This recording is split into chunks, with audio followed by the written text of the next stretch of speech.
7:12 on this Wednesday, the geeks have danced into the studio to get us plugged into the latest news about electric cars. And let's start. Hey guys, good morning to you. Good morning. Let's start with Tesla. Their Model 3. Now this is the affordable yes.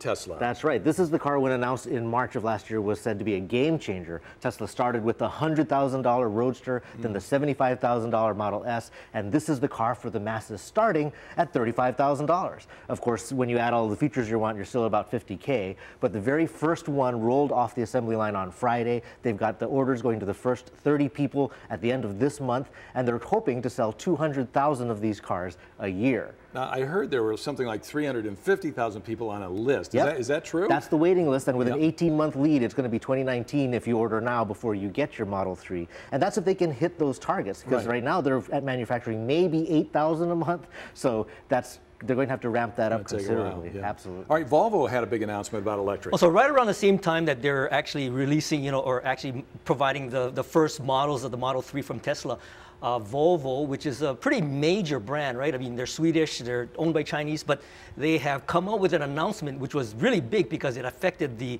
Tesla stock. What happened was they announced that by 2019, they're going to go all electric. So it'll be a combination of electric and hybrid. And by 2019, they're looking at 5 brand new models.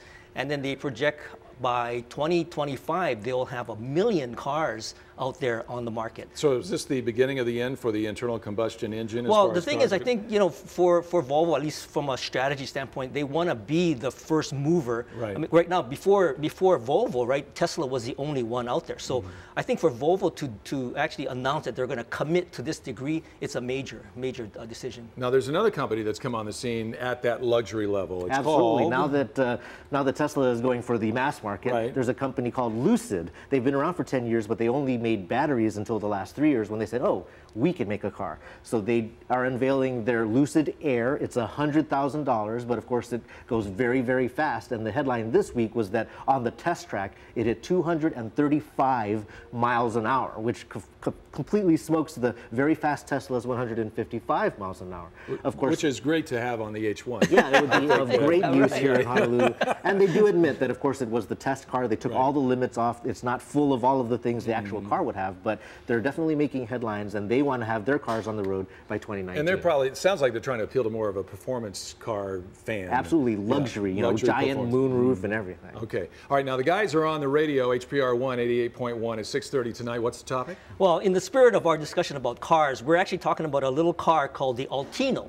And what the Altino provides is a way for non-coders to learn how to code. So this is a program that's being kind of rolled out to a lot of the teachers in Hawaii so that to get them familiar with the idea of coding. So we'll talk about Altino. Say that this is a field where a lot of people, young people in particular, might want to get into here in the future. Exactly.